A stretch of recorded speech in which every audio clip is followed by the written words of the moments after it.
Real estate is a business. If you don't move, if you don't find strategies, if you don't find a way, you're going to stay working for someone for the rest of your life. And you have to dedicate time to that and find your path. No one is going to teach you that. No broker, no coach is going to tell you this is your path. You're going to find it on your own. No money millionaire, we here now. Used to dream broke, but it's clear now. No handouts, had to gear down. Now what they fear now. No money millionaire, we here now. Got scars, but I wear that crown. Turn pain to a real account. No money, no excuses, no limits loud. Welcome back to the No Money Millionaire Podcast. This is the show where we talk about building real freedom, not theory, real life, real moves with real results. I'm your host, David Webb, the No Money Millionaire. I didn't start with money. I didn't start with connections. I figured it out by doing the work, making mistakes, and just refusing to stay stuck. Today's guest fits this show for real. She's an author, a real estate entrepreneur, a financial strategist, and someone who walked away from the normal path to design life on her own terms. Her story isn't polished, it's earned. We're talking mindset, we're talking money, and we're talking movement, and how all three work together if you want freedom. Zhara York, welcome to the show. Thank you so much for having me, David. Thank you. You're very welcome. Thanks for coming on and sharing your story with us today. So for anybody listening, why don't you take a second right now and just introduce who you are? Yeah, so again, I'm Zara York, and I work in education. I have been still for the last 15 years. I've been trying to create a business or a brand, and that's who I am. That's my identity. I opened a business back in 2016 that has nothing to do with real estate or finances. At the time, I had my own clothing line. It failed, so I lost a lot of money. That was not a reason for me to not keep trying. And just after, I would say 5 years ago, I started deep in real estate and finances, and that's what I currently do. That's how I help my clients. It sounded like you didn't have, what they call the traditional path, and you left that system, and I read that you chose travel with uncertainty and figuring things out as you went. Most people are afraid of that. What pushed you to make that move? I think you have to be, we were talking about persistent, but I think, and I'm writing my second book right now, which is making me think. I think it's about finding who you are, what you want, what is your purpose in life. And when you're clear on what you want to achieve, no matter the situation, no matter what comes along the way, that will be irrelevant to you because you have a final goal.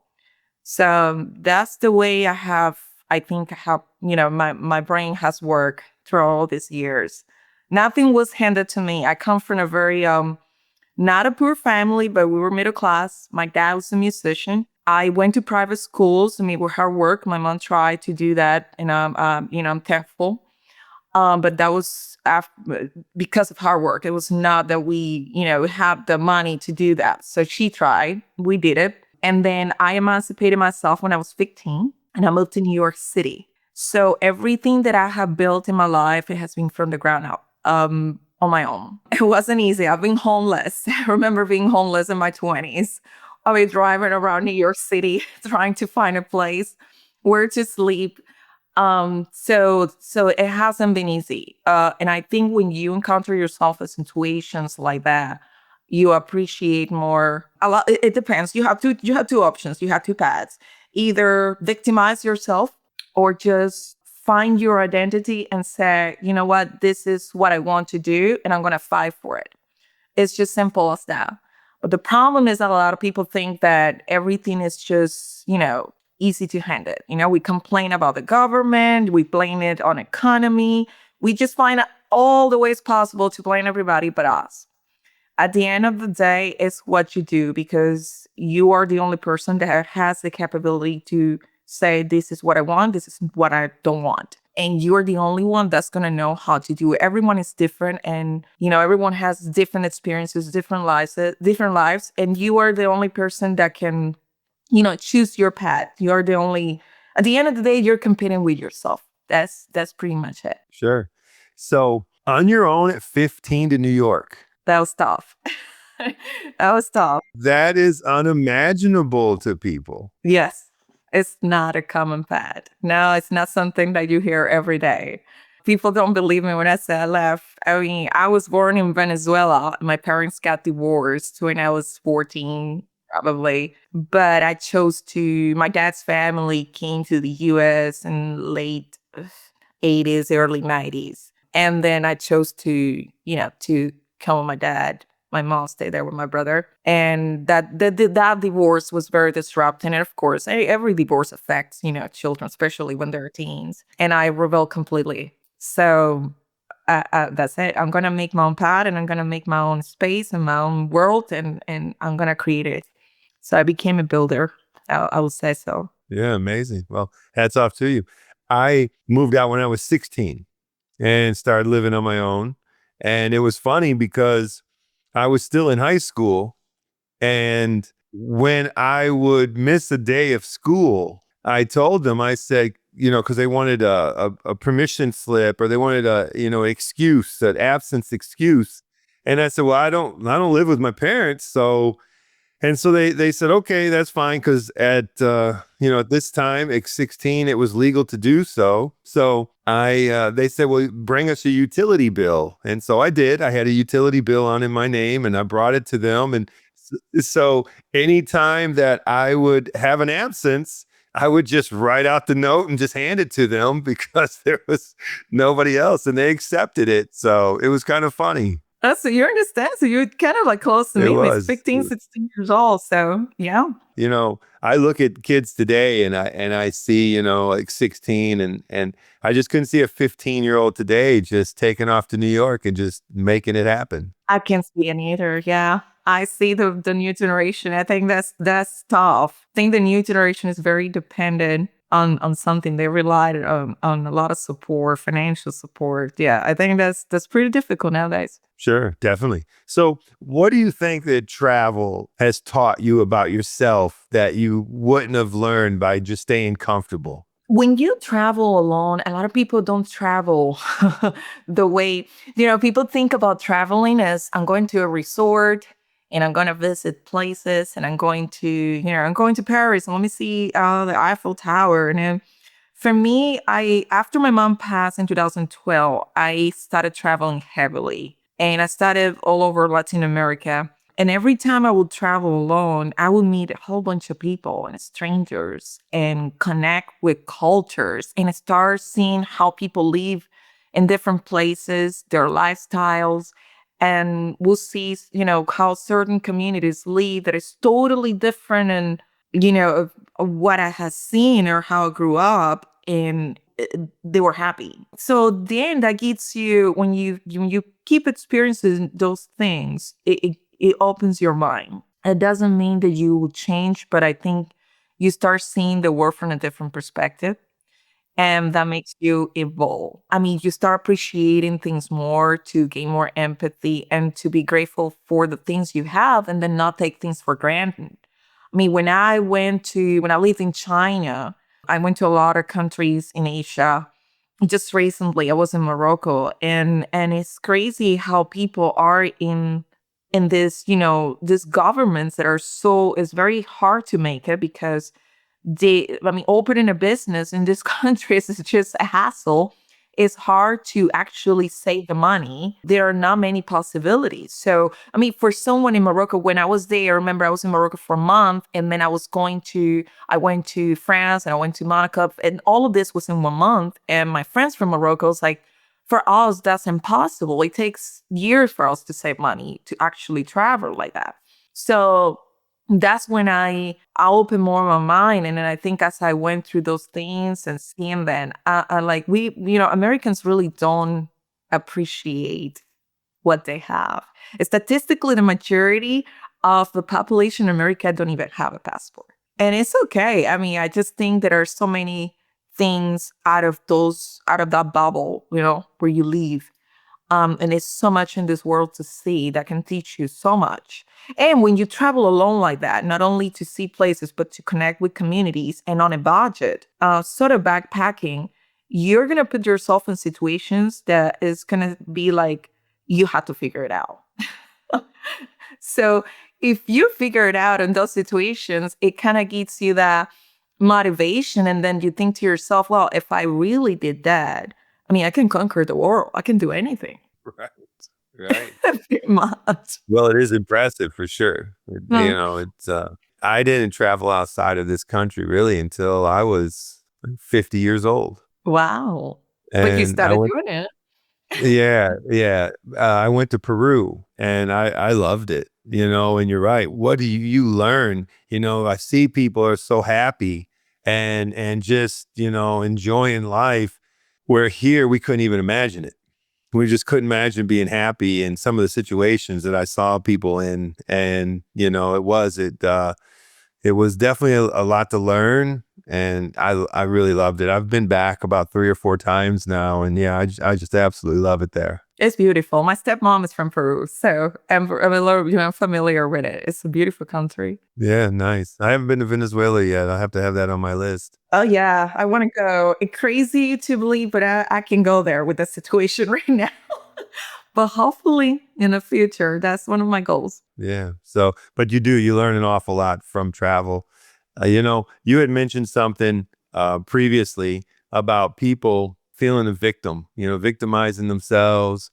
Everything, everything's like happening to them. Everything's preventing them. And on top of that, I read you talk a lot about mindset. And that's something I talk a lot about because, with me, with real estate, I came out of the inner city of Detroit where it was really poor and, a single mother on welfare and all of that. Well, we're not taught there about passive income, cash flow, having money work for us instead of us work for money.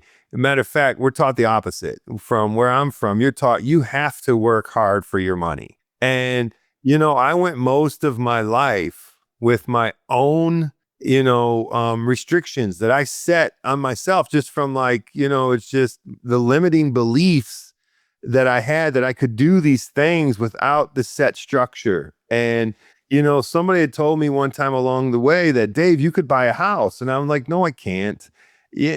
So I was denying myself before I even attempted it. I didn't get turned down by someone else. I got turned down by myself before I even attempted it. And many people do that. So you talk about mindset. So please share some of your feelings on that. Well, let me just back up a little bit. So, I mean, if we talk about statistics, right? I think everything is about financial. That influences a lot. And it's sad. It's sad numbers it's sad reality that we live in. If we think about it, this is based on resources and studies and service. Like 78, I believe, about around 78% of the population live paycheck to paycheck. Okay. Around 85% of the population in America are unhappy at work. That's another one. 52% of, the population have credit card debt. 44% of the population, 44% of Americans cannot cover a $400 emergency. 4 out of 10 are unprotected and have no life insurance. And this is crucial. I would say 35 out of 50 people, only 35, this is crucial, only 35 states require financial literacy courses to graduate high school. So this is not taught in our educational system. People are not taught about how money works. And they have, it's like they're wired to save money. But that's not the way we do it. We need to learn how to invest. And we think that by investing, when we talk about investments, like, wow, you had to have a lot of money. You had to have this, this status to actually, like you said, I can buy a house. How? This is too much. But it's just the financial education. 35 out of 50 states require personal finance course to be taken in high school out of the 50 states. So it's something that is being taught since we're little, right, in our society. And we learn how to make money. Like you said, they teach you, go to work. And this is what you have to do. You have to finish school and you have to find a good job and then, become, and then get promoted and be a supervisor. And then it becomes a matrix. And then you get trapped in that matrix instead of actually how to build, how to open a business, how to invest money. Right. And people don't Yeah. understand how to do it. So it becomes difficult. So it's kind of like we're wired since we were born, families, that's all they know. My parents, that's all they knew. My parents wanted me to go to school, finish college, get a master's, and we got a PhD. And then I'm not saying that, I love education. I love going to school. But, doing it with a purpose and at the same time understanding your finances and what exactly your goals are. So mindset is just recognizing who you are and what you want to Right. do. And if you were not taught how to, how money works, well, then we need to find a reset in life. Who said, how many people have started later in life? You don't have to be it would be great if you do it in your 20s, in your teens. That would be amazing. By the time you're 30, you're probably a millionaire. Who knows?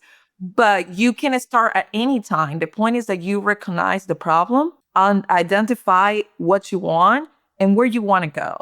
And then you just make a plan and stick to it. And people just see it like it's impossible. Like, how am I going to buy a house? I don't know. I need a lot of money, which is a misconception, by the way. You don't need a lot of money to buy a house. And you don't want to use your money, by the way. People don't understand that what wealthy person use their own money? You use the bank money.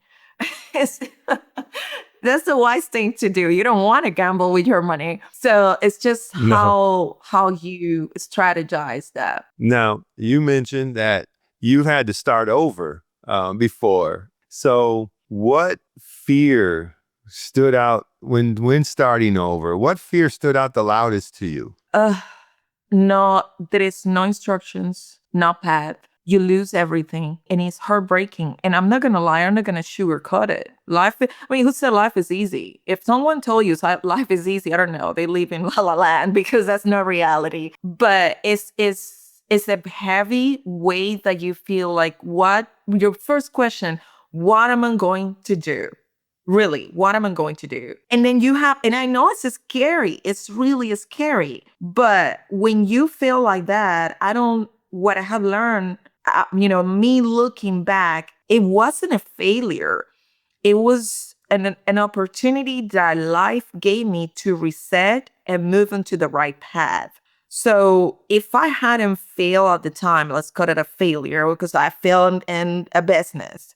If I hadn't done that, I wouldn't have learned what I actually know now, and I do better in this present time. You need to make mistakes. You have to, because nobody's going to teach you things. You have to actually lead them on your own. It's like going to school.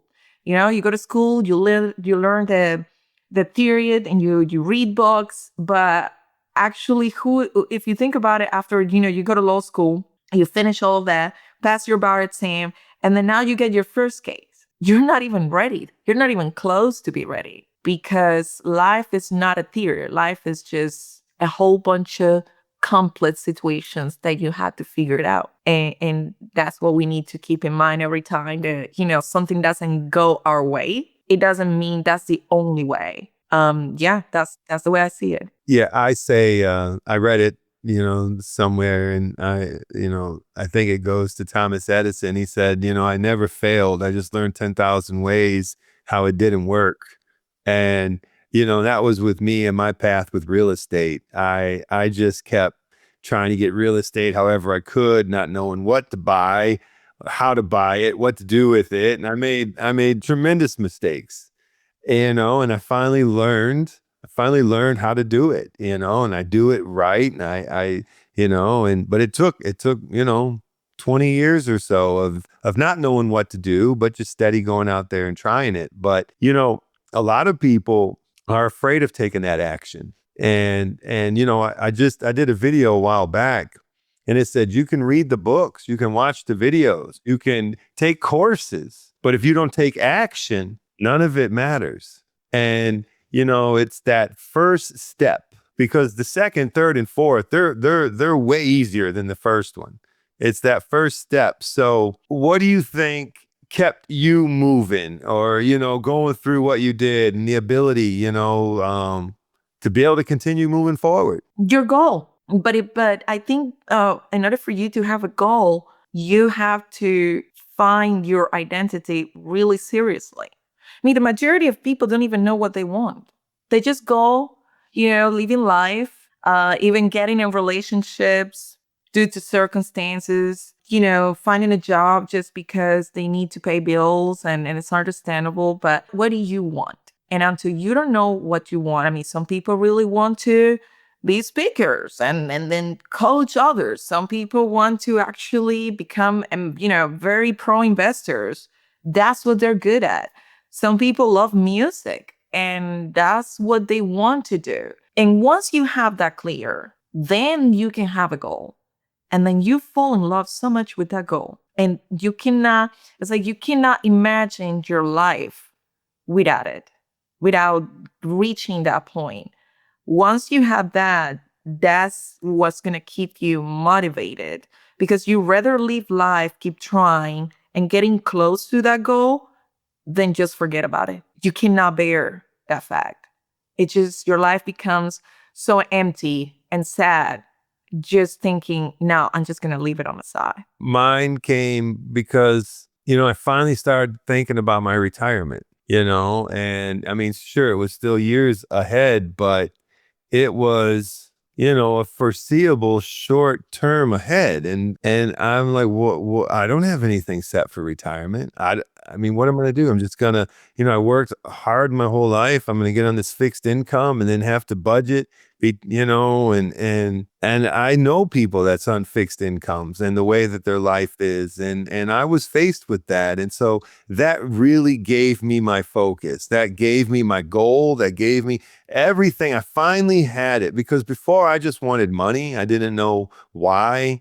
I just wanted to accumulate wealth. But when I finally was like, well, I have a goal. I have a goal for retirement. I want to get this, set up so that I have this much cash flow that will be able to, be passive cash flow. And then I'll be able to decide when I want to retire.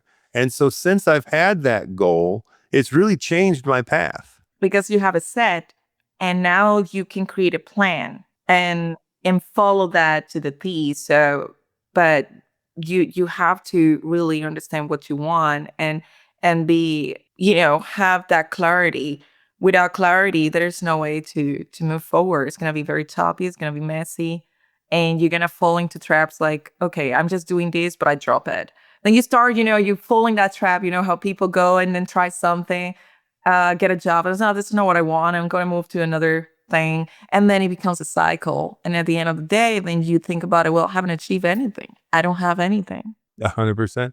I had a sales career. And when you're in sales, you learn that, you can really go anywhere and get a job and be in sales. But, that's all I was really doing was just working. I didn't have any direction, didn't have a goal. And, it all finally changed when I did. But now with yourself, you had mentioned that you did a clothing line, but you also have built businesses in real estate and finance.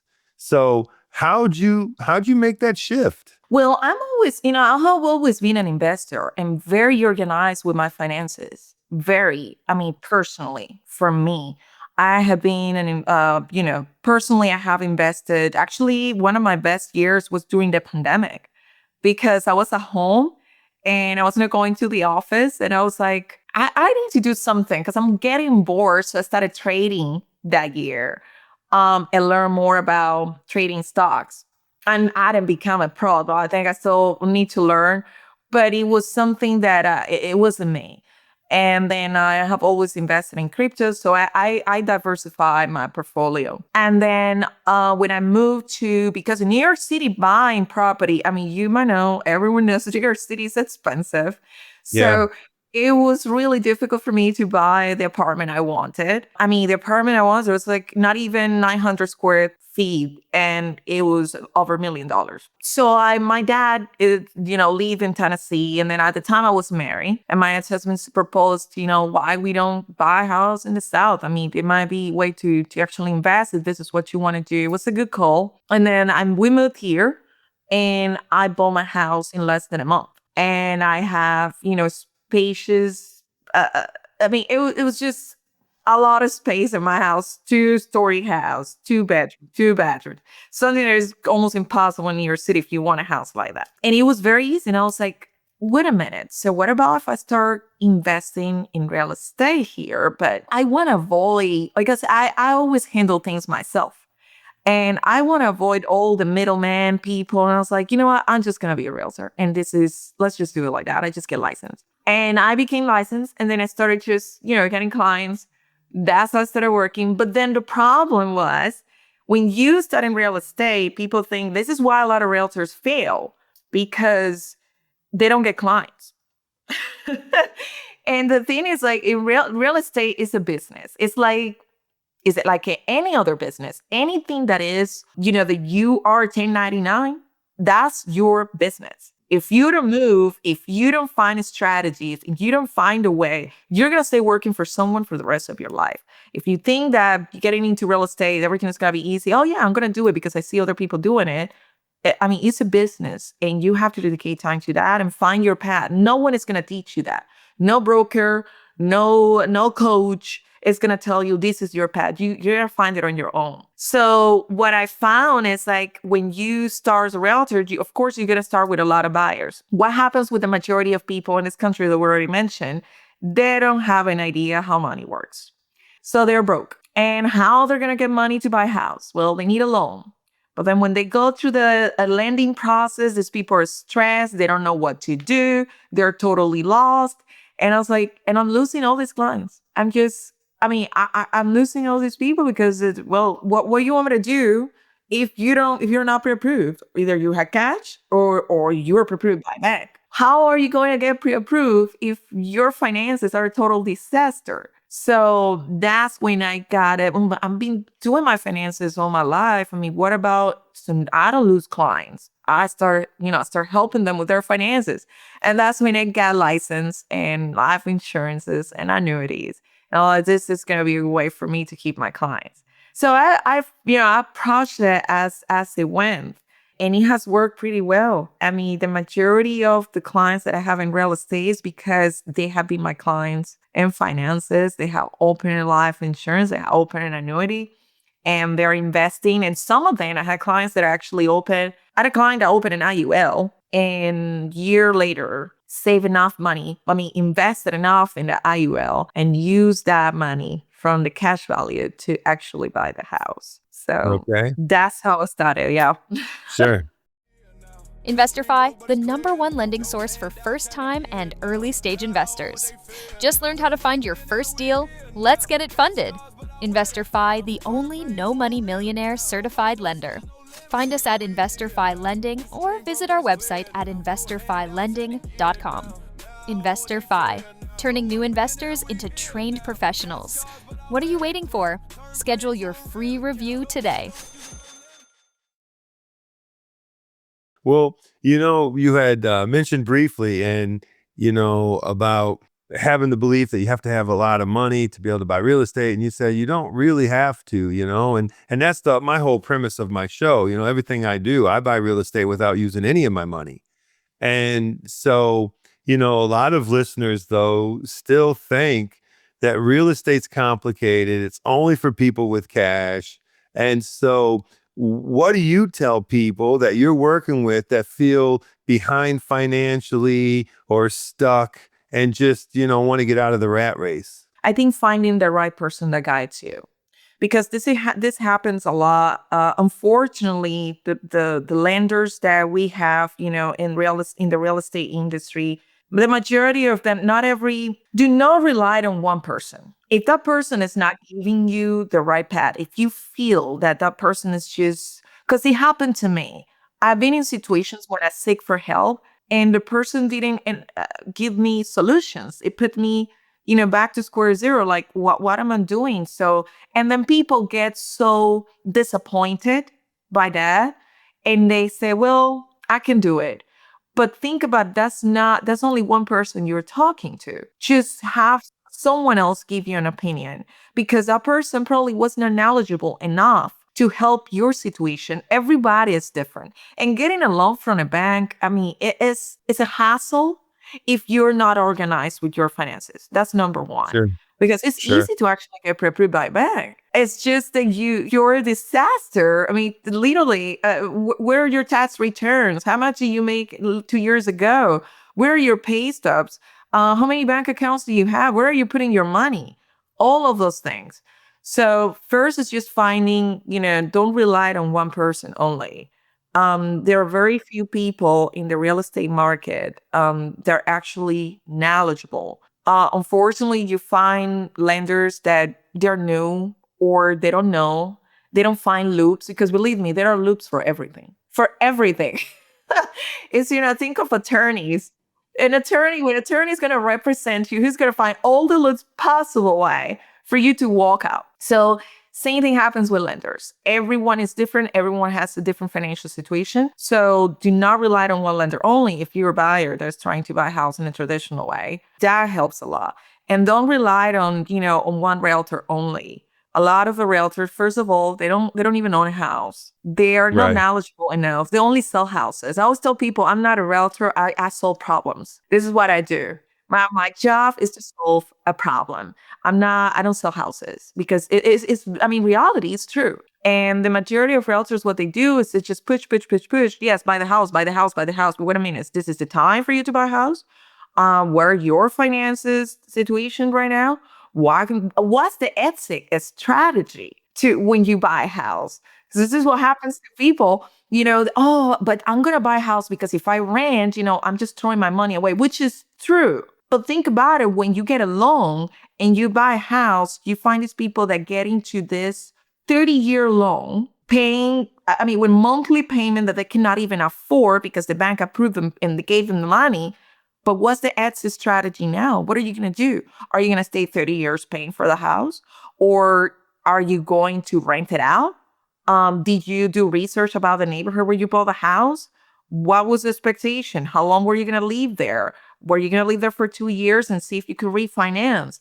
There are many exit strategies. Or it was better to buy a duplex and then get the right lender that helps you, gets you the loan so you can actually pay less monthly and rent the other side of the duplex. So there are many situations. So it's just finding the right person that guides you and don't rely on someone that tells you one thing because that's not the way it goes. Majority of the time when you go and try to do something, you talk to one person and you don't talk to anyone else.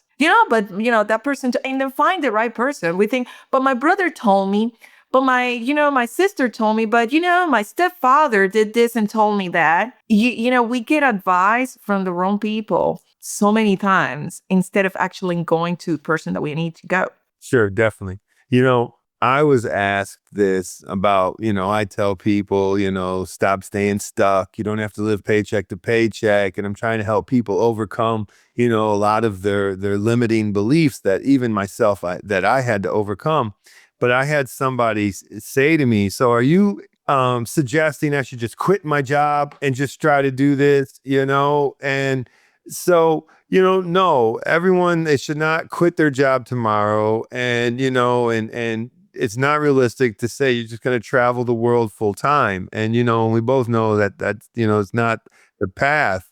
But when someone asks you, or if you encounter something similar, how do people start designing freedom while still living a normal life? It's sacrifice. Because a lot of people have a full-time job. And what do? They work 9 to 5. They get home. I'm tired. I don't have time to work out. I just worked the whole day. I'm really tired. I'm just going to take a break. And then the next day is the same thing. And when the weekend comes, but I need to spend time with family. Listen, you're in California and you cannot afford to wake up late in the morning. You're 3 hours behind. The market already opened on the east side. And someone else is making decisions for your life. Exactly. So it's about sacrificing things for for a short period of time so you can live better. So live like no other lives now. So in the future, you can live like nobody else live. And it takes sacrifices. It takes, you have a full-time job, use that time that you have after work to have a plan. What am I going to do? I'm going to, if you work in real estate, well, maybe I can do some sort of marketing. Maybe I can use social media for an hour and I'm going to do it for 90 days. What are you going to do on Saturdays? You have a lot of free time. You just want to go to work and then go to sleep. And Yeah. that's not how life works. Yeah. No. I say this 100%. I say your job is exactly what's keeping you where you're at. And you need that. You need to be able to stay where you're at. You need to pay your bills. You need to be able to do that. But that's all that job is giving you. So now what are you doing outside of that job to get you outside of that job? Yes. The where Because the action. your job just And keeps you where investing, you again, are. we're going back to thinking that I need a lot of money to invest. How many times, you go outside and spend $100 in a restaurant? How many people do you see that they have a loan? I mean, it happens to me with a lot of my clients. I had clients that are making more money than me a year, and they're broke. They're literally broke. But you see them driving a Mercedes with a $900 a month, payments, car payments. And you need to budget yourself. You need to put money on the side. And anything is better than nothing. So that's when you get stuck on living on paycheck to paycheck. And that's when you start understanding how money works in the life we live now. Because saving is not the solution. Investing, it is. People don't think about inflation. Inflation is a reality. And you need to save by investing so you can defeat inflation and not be thrown back. And that's the message people need to hear. It really is. And, myself, I was guilty of it a lot throughout my life. We all want fancy cars. We want fancy clothes. We want fancy things.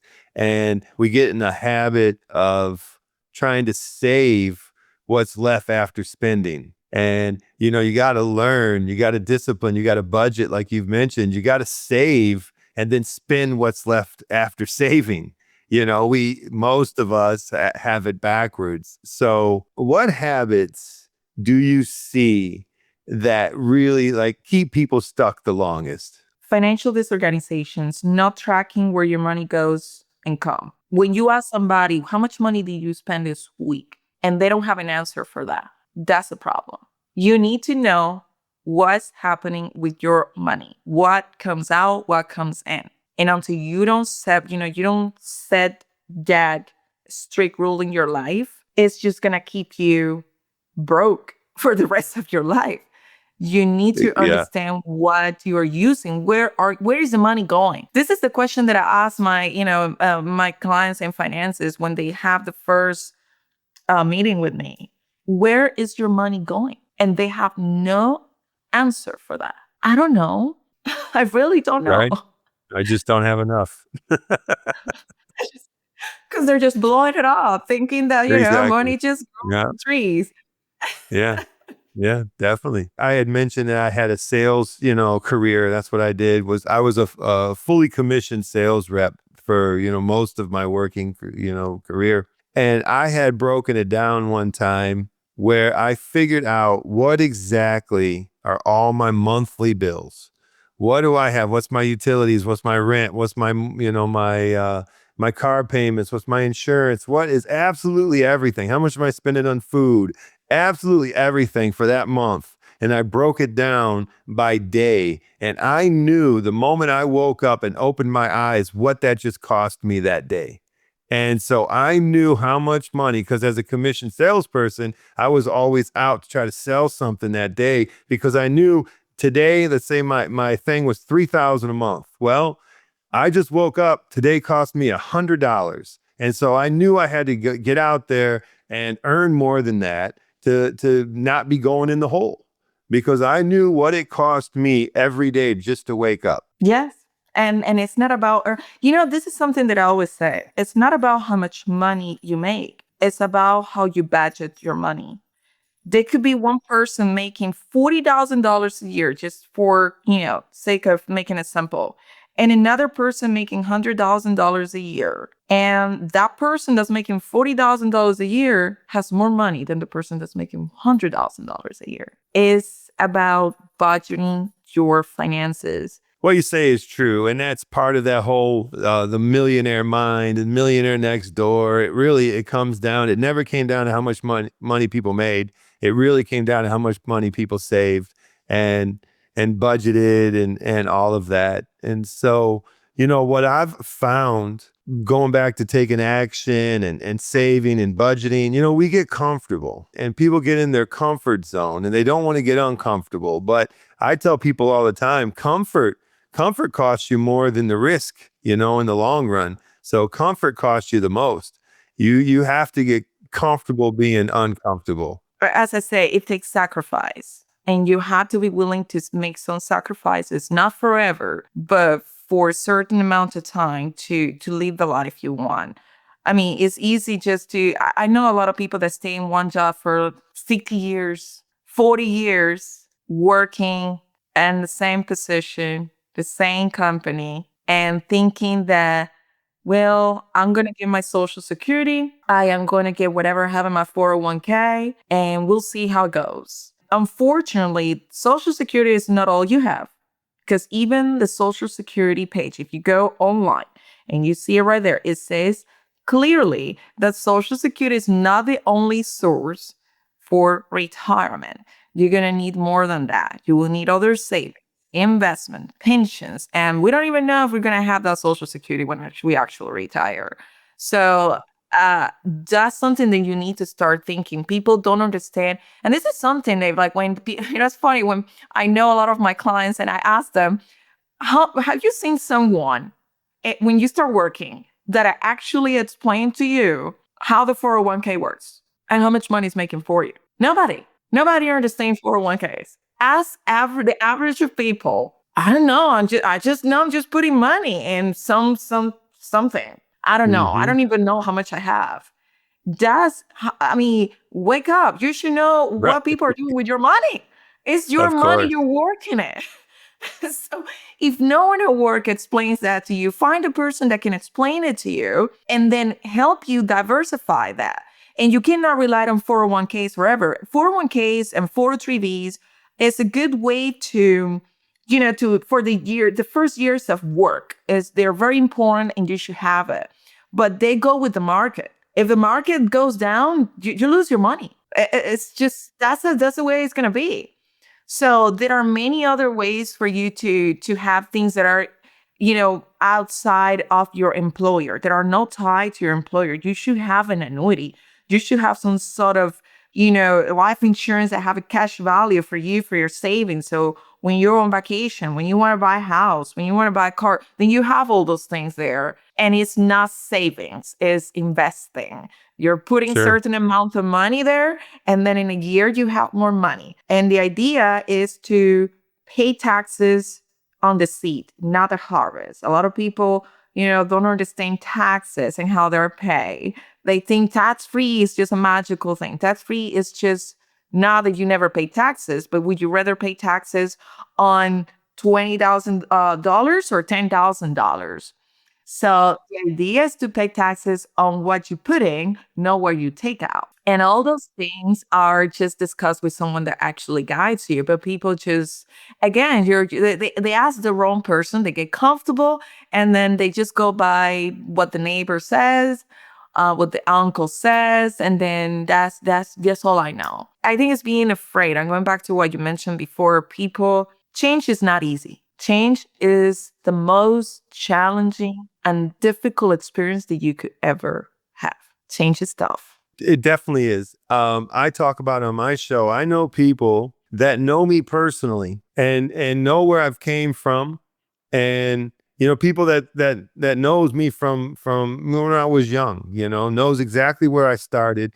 They know where I'm at today, and they're struggling paycheck to paycheck, and they're continuing to do that. They know they're going to have, only looking at Social Security, a fixed income, and they're continuing to do that because change is difficult. Change is uncomfortable. So they'll stay in a situation that is already uncomfortable, but that's because they're comfortable with that. And they know what's coming ahead. They know what is coming ahead, and they're going to continue going on that same train track instead of trying to change it and do something, So I run into that every day. Oh, yeah. So this is very difficult. It's I think the majority of our population, our country, is facing that situation. And it's lack of knowledge from the very get-go. Because if we were trained from at a very early age in life, how money works, how you build, how you create something,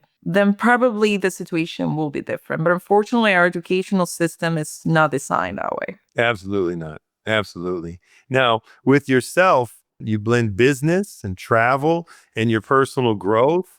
And that sounds amazing, but until people try it and they get burned out. So how do you balance without losing any of your momentum? I know I do a lot of things. I am, my family always is like, "What are you doing now?" But it all comes to identity and finding yourself. When you actually find peace within, when you identify who you are, what your goals are, when you love yourself, everything follows.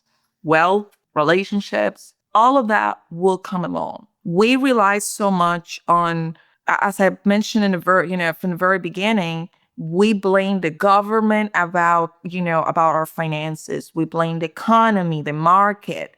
We blame, even when we are in relationships that don't work, we blame our partners, and we don't take accountability of who we are, because in the first place, you chose the job where you are. You chose the place where you live. You chose to live with that person and have children with that person. You chose that. Why did you choose it? And it doesn't make you a bad person if it was wrong, if it was not the path. But the point is to learn from it. We just keep ourselves in the same loop without taking accountability. And that's how I think I find the balance. I think my core in what I teach my clients is just find yourself, what you want, what is your goal, and everything, I can guarantee you, everything will just follows without you doing anything. Everything will come pretty easy. You just had to be accountable, understand your goals, and understand who you are. And life is not going to be that difficult. And enjoy the journey. We think that everything is, we think of the final goal so much, or the things that we want, but we don't think about all the things that we can, like you said, what are you doing? We don't think about the baby steps. Okay, today I did this. Tomorrow I'm going to do that. And then let's think back a year, how was my life a year ago? Wow, I didn't have my house last year. Now I own a house.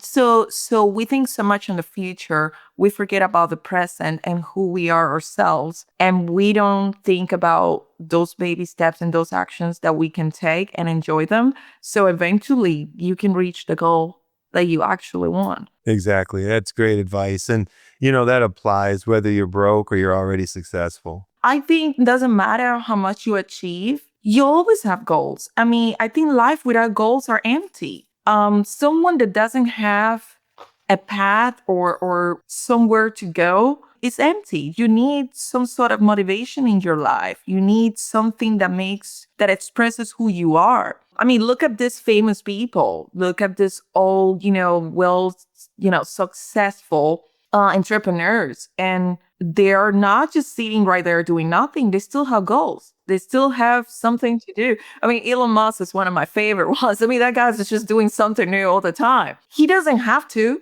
It's just that you have visions and you have goals, and that's what makes life beautiful. And that's how we change, our society, that's how we evolve. So I think that's the most beautiful thing. Embrace your goals, embrace your identity, and then just follow it. No matter at what stage of life you are. At the end of the day, is being true to yourself. So as an author, entrepreneur, and someone helping others design their life, what's next for you? I do have a book coming out, which is my second one. I might have a couple of books signing events after the holidays, most likely February, March. The first book, the audio version, is coming up as well during that time. And the second book is mostly about how I found my identity through love, in my journey in different countries and where I live. I think that will help a lot of people in sense of mirroring themselves through those stories. And I hope it helps.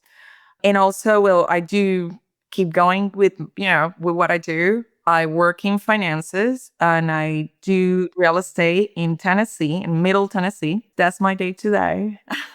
That's what I Nice, do every day.